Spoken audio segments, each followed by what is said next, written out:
All right, here we are. Hey everybody, happy Wednesday, hump day. Today is the last day of February 28th. I'm looking, I think that's a little too high, but you guys are gonna give me a hard time. Let us know that you can hear us or see us. Welcome to the TED Show. We're at episode 129, I believe, which I can't even imagine. And I'm with my friend Bryan Whitehurst. Shirley's on, so Shirley, let us know you can hear us or see us. I know my head's a little low today, but it's just a give or take. I may push the camera back a little bit more, but the most important thing is letting us know that you can hear us and see us. Hey Val, what's up? All right, I'm gonna push it back a little because I can't stand it. So Bryan and I have been friends for a while. Sounds great. Oh good, Shirley, thank you. And I've wanted to have him on the show, and he's come up with some amazing ideas. You can hear it. Thanks, John. Darren's on. All right, so we got a good crowd. And so welcome. So I don't have to worry about can you hear us or see us anymore. Welcome. Thank you. Bryan's here. Bryan Whitehurst, everybody. Hi. Give him a round of applause. If we had an audience, we'd have the applause going right now. You guys, low riders. I see, it's so funny. I've got my head sort of in the middle, Shirley, so we're playing with it right now. Tanette's on too, so we have a good crowd. So I love the title of the show because you came up with a couple of show titles, and the one that struck me was One Life, Why Not?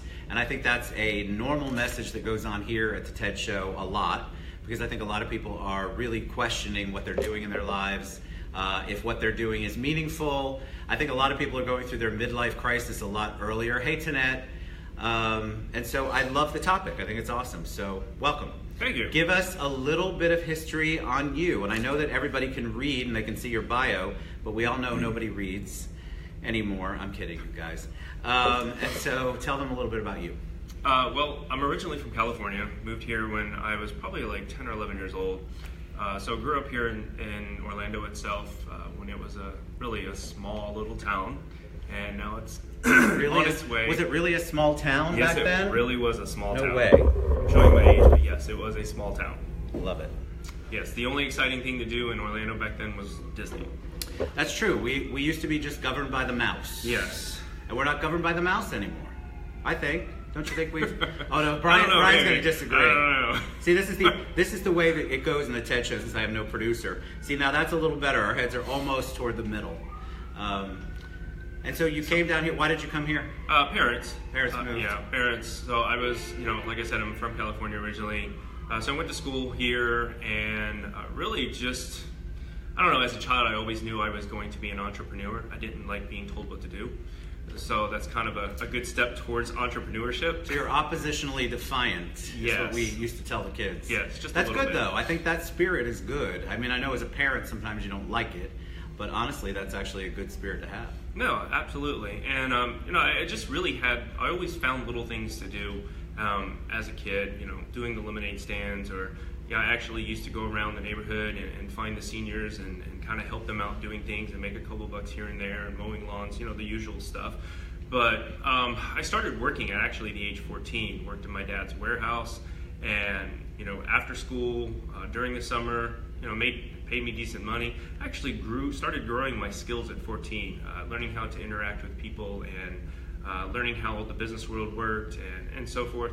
Did your parents instill that in you, or you think it was something natural? I mean, you said your dad's warehouse, so is he an entrepreneur, or was he an entrepreneur? No, he was always in sales. So he's always like an executive sales manager with companies and stuff like that. So I kind of learned that side from him, and I would say my outgoing personality comes from him because he's very social. So that's kind of where I got it from. But I worked for many years in developing skills, and I think when I was 16, my dad made me a warehouse manager. So this is kind of scary for a 16-year-old when you're managing adults. That's a lot. That's actually a lot. Hey, Tracy says hi. Hey, Tracy. He's on. So it's kind of scary, but you develop your skills on the whim, and you just kind of go with the flow, and just found my way through high school. I made it out, and really decided that school wasn't for me at the time.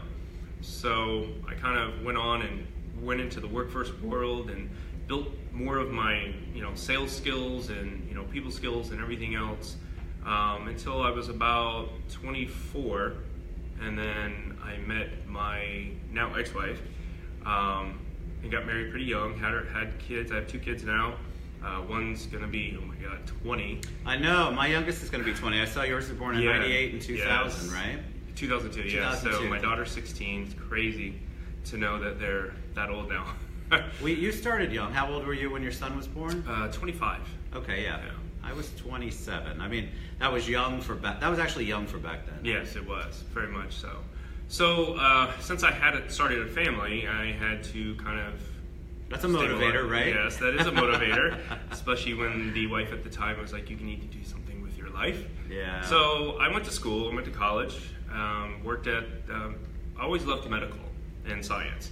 So I ended up working at a hospital at ORMC down here in downtown Orlando, and went to school full time for physical therapy and earned my physical therapy degree. I didn't know that. Yeah, that's very cool. Spent my first 12 years before I got into marketing now in medicine. So I knew you were in the medical field. Did you say that in your bio? And I just didn't. I was one of the people who didn't read it all the way. Yeah, there you go. Yes. Love you guys with the bio. I like to be surprised like everyone else is. But that's okay. But that's so you did medical sales, which is that can be difficult, and it got more difficult as the economy started to go crazy, right? Yes, absolutely. Yeah, everything medical. You know, I sold medical sales, and I worked in physical therapy. I also worked in professional sports for a little bit.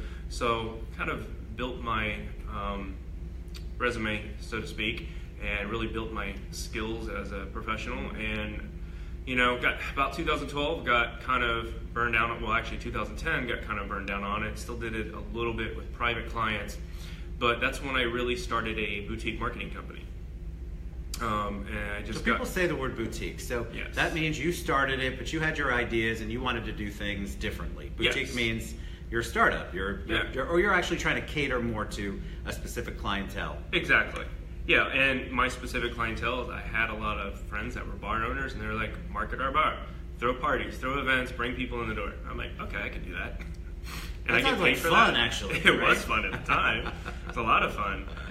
So really, and that's where I started my marketing, and I started developing marketing skills and reading a lot of, you know, educational stuff about marketing. And, you know, digital world back then was really, really, you know, new. Right. It wasn't really people huge. didn't understand the power of it. No, they didn't. Yeah. And it was kind of cool. So I kind of learned along with the industry. And I would say around 2012, 2013, I used my marketing skills and networking skills and meeting people. I met this guy. I actually co-created La Palm magazine back then. That's right. Yes. I forgot about that. Yeah, so that's still in existence. I'm separate from that now, but you know, my good friend. What was the thought process on a magazine, a print magazine? Because it's still kind of a risky thing, and there are people that are doing them. I actually had a meeting this morning with Shelley Lawton. I love you, Shelley. And somebody had the newspaper out. Bob Kovacevic had it out, and that's the first time I had touched a newspaper, the Orlando Sentinel, in a long time. And I think a lot of people just are so into digital, but I think it's kind of cool. I actually like to read. I still like to read and thumb through a magazine. Yeah, absolutely. A lot of people still do it, and it was a fun ride, and it was very stressful. I still talk to Kevin every now and then, but every now and then, you know, when we go back and think about it, it's like, what were we thinking trying to start a publication? We had no idea how much work was involved in that. But they're doing a great job over there, and I'm proud of Kevin. He's doing a great job with that magazine. So. But it's funny that you brought up the newspaper, because I found this, I guess you could call it a meme, on the internet one time when we were talking about the digital world versus the old school world. And it's really, there's a really fine, close parallel there, because they showed a picture back in the 1940s on a train. Everybody's looking at newspapers, you know, business people and everything. Right. And then they showed a picture of today, everybody on a train and everybody's on a smartphone, reading news. So there's a close parallel there. I think there is. I think era. we're just accepting it and taking it in a different format than before. Yeah. Digital is easier, I think. For a lot of people, digital feels easier. I still like the smell of a newspaper and a magazine. I know that sounds crazy, or a book. Mm-hmm. And I think there are still those of us who like to touch. So yes, I can understand where I still get a monthly magazine several times that are Orlando based. Mm-hmm. And I still like to look at the pictures in person rather than on my phone sometimes. So, I mean, I think there's definitely a market for it, but it doesn't mean that it's not a difficult medium to try to figure out how to build a business around. Definitely not. And you and I just talked about this. There's now over 1 billion people on social media, and 880 million of those people are mobile users. So as a business and as a company, you got to think about the opportunity there to reach out. Where can you spend just a couple $1,000s and reach out to 880 million people at the same time and actually target your market, versus in newspapers and everything else and billboards and everything else, you really don't reach out to a specific target. It's Correct. just kind of like what I told you, throwing spaghetti on a wall and seeing what sticks. Right. So how did you come to that? So that's a great point, actually. So one of the things about social media that I think people know they need to do it, they believe in it because they see the power of it because they've experienced it on the consumer side. Mm-hmm. But then they don't know how to put in their minds how to spend the money on it. They either think, okay, well, I can do this myself, which we all know you can't. So out there, if you're trying to do it yourself, unless you have a full-time job on top of the job you have, it's very difficult to do it yourself. And you don't know all of the nuances that somebody who is a professional at it knows. So I would imagine that talking to people and convincing them, hey, listen, you came to me, you want to do a social media campaign, that'll go away, by the way. Now you have to pay some money. They probably look at you like you're crazy. They do. Yeah. Which is, I know you've talked about it on social media. You've said, listen, you can't expect to do what I do for $1. And I think that they don't understand the value. It's very difficult to put a value on. Yeah, you really have to educate companies and business owners and really show them the value. My biggest thing and my philosophy, I always tell people, is numbers don't lie. The great thing about social media and marketing on social media is that I can prove my worth and my value with what my company does by showing you numbers. Right. I can show you growth. I can show you, how much money you're spending. I can show you the exact amount of people that are ringing your phone right now. So that's what's great about social media marketing and the tools and the resources that are available to us as an agency. So what do you think people's biggest mistake is on social media, or maybe biggest misconception about it? Like people say, oh, I can just click the button and I can, I want to make sure you guys can still hear us and see us, right? Hold on. I want to make sure that I'm getting my money's worth, so I'm going to do it on my own. And then they have no idea what kind of ad they're doing. They don't know how to geographically or even by characteristics target anyone. So they just put out stuff, a whole bunch of fluff on there, and nobody knows what's going on, and they don't know how to track it. I'm imagining that's, because I've made that mistake too, so I'm kind of asking and answering the question, but please feel free to go into detail on that. The number one and the biggest, I would say, mistake people make is the type of content that they put out there. And I learned this from a lot of people that I follow in the media world. And it's content. You have to put out a lot of content to get yourself known. It's just like define content, my friend. Content, it could be videos, it could be just pictures, memes, it could be articles, it could be educational, it could be just real life, just talking about your business and showing people how much passion you have. So you really have to really take pride in the types of content and keep it relative to what your brand is. You can offshoot, you can kind of go off tangent a little bit, throw in something funny and throw in something real life with you and your kids, because obviously as you and I are consumers as well, we want to see that there's a real life person behind that company and behind that business, and they do take a lot of pride in their company and create value for it. So I would say that's probably the biggest mistake is people don't put out enough content. And content to me, and correct me if I'm wrong, that doesn't mean you sharing a post or you retweeting something. Content's your own content, right? For the most part. At least you have to have some kind of content that you've created. One of the things I didn't know going into the show, for example, is that we were creating a lot of content. That wasn't my actual original desire because I didn't understand the concept of content. But now I know how powerful that can be because I'm not, this is original. When Bryan and I have our show, nobody else has this show. Nobody else is talking about the things specifically that we're talking about, maybe with other people. But our content is our content and original. I'm not taking somebody else's video and then using it for mine. Exactly.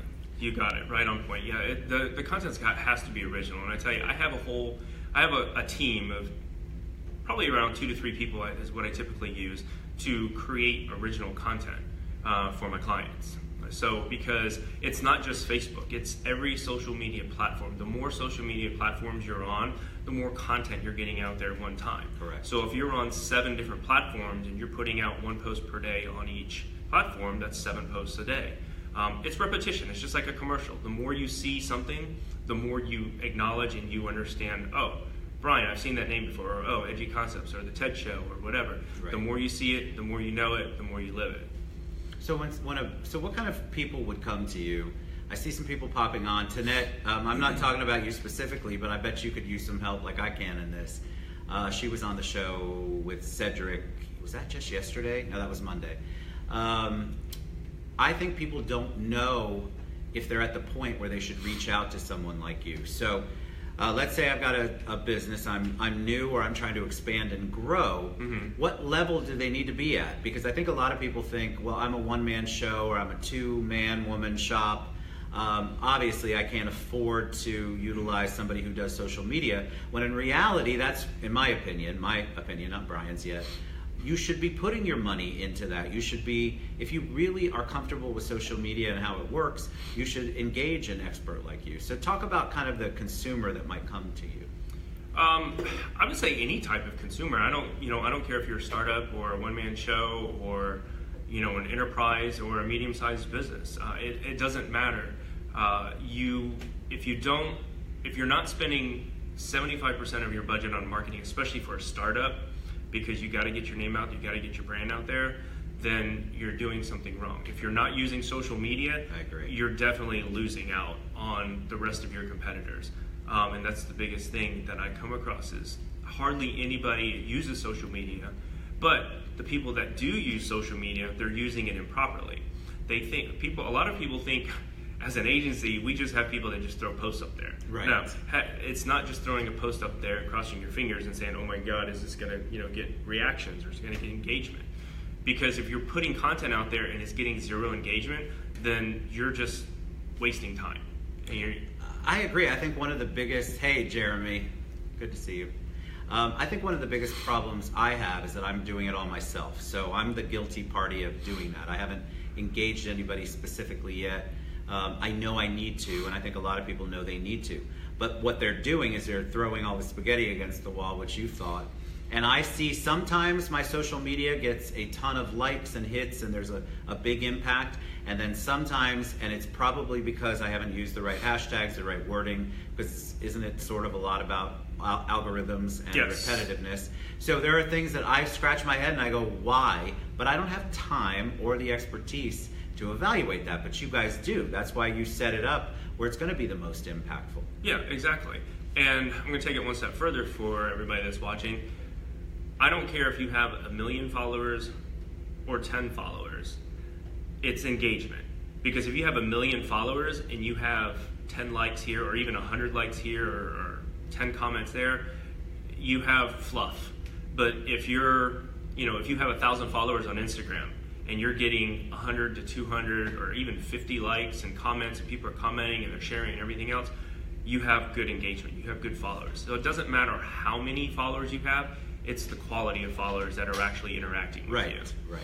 And so we business owners don't have time or the wherewithal to really evaluate that, and that's where a professional comes in. So, for example, I'm always amazed. So I'll post something that I think is so relevant and so critical, and I want to get it out there, and I'll have, 25 to 30 likes.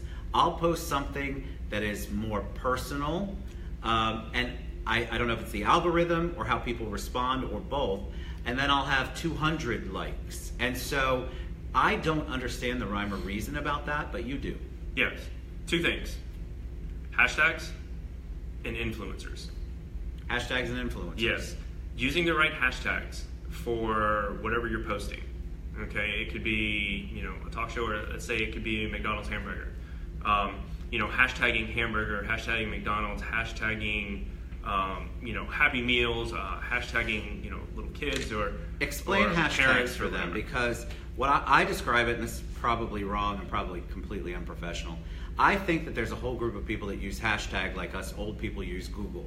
So people use hashtags and they actually follow hashtags. They'll actually go into them, and that's where they find things that are related to whatever the hashtag is. Mm-hmm. So I think a lot of people don't understand how to use them. When I have a guest on and I say hashtag it, use all of your hashtags, and honestly, people don't get it. They don't understand why that's important. Can you explain a little bit about why that is and how hashtags work? Yeah, I mean, you pretty much got it right. Hashtags is a group of people that have a similar interest. So hashtagging social media marketing. If you and on Instagram, this is great now, you can actually follow hashtags on Instagram now. So you can? Yeah. So if, like for social media marketing, you can hashtag social media marketing and then click on that hashtag and it'll take you to a page that says hashtag social media marketing. And then you can actually follow that and see all of these people that hashtag social media marketing.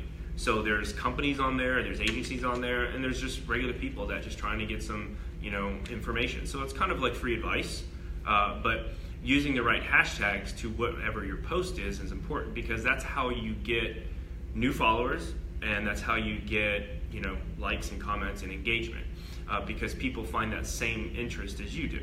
So Debbie has a question. Hey Debbie, thanks for tuning in. I just saw Desmond, he's here, by the way. Debbie says hashtags only on Instagram or Facebook as well? Both.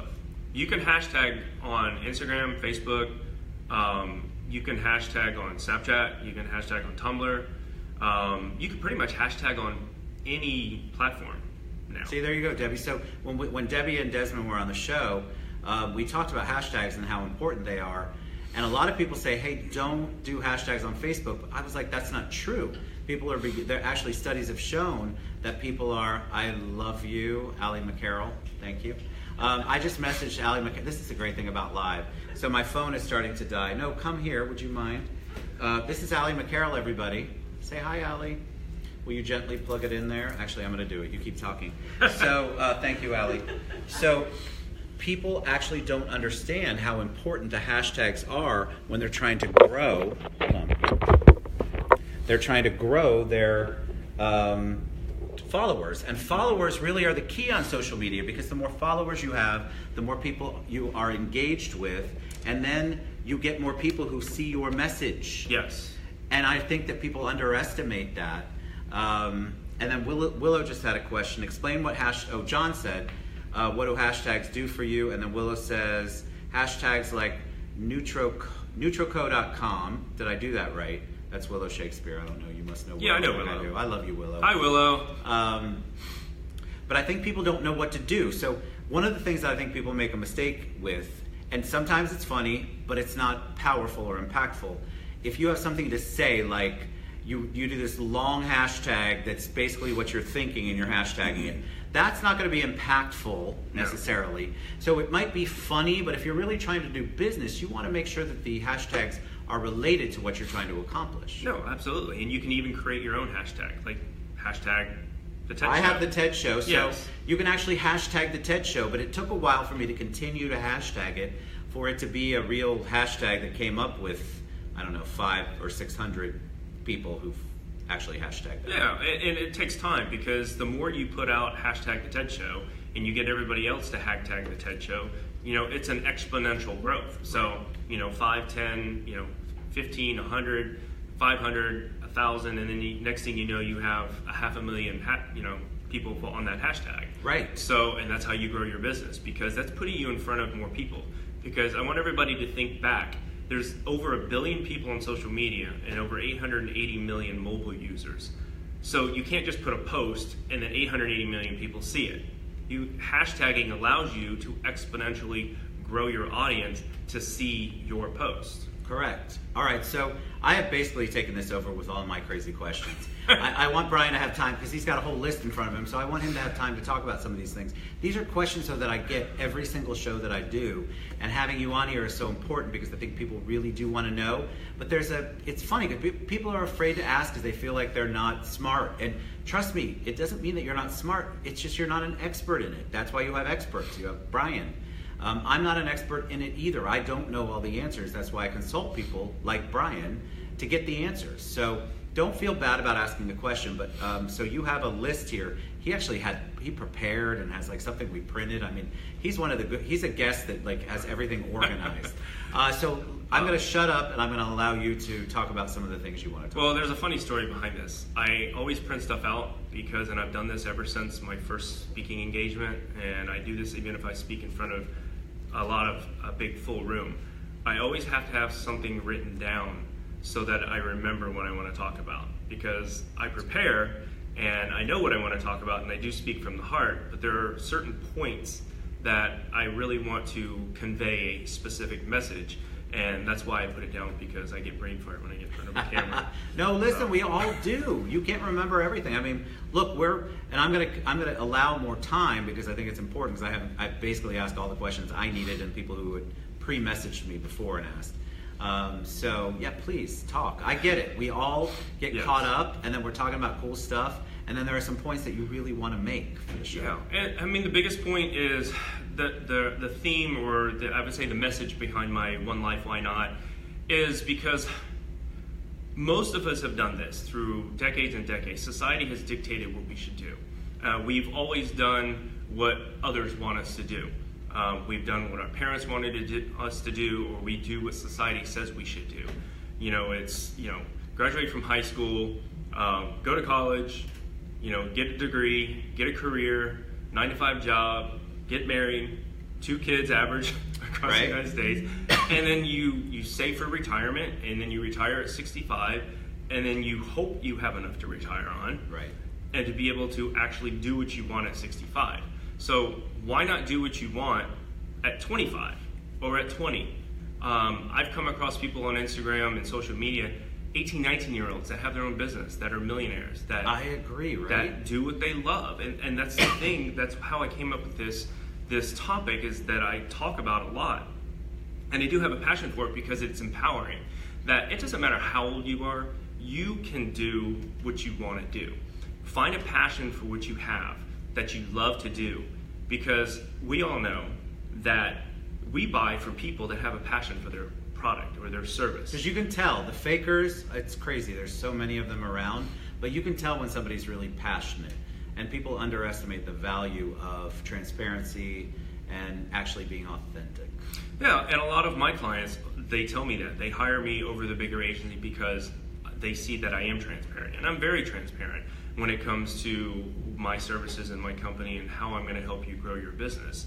And it's just, you have to have passion for it. You got to do what you want to do. Stop letting people control your life and take control of your own life and do something with it. Get off the couch, stop making excuses, because I'll tell you what, people that come to me and they ask for business advice and then they give me an excuse, I say, and next. I know. Agreed. Stop making excuses. Stop, blaming somebody else. Right. Take control of your life.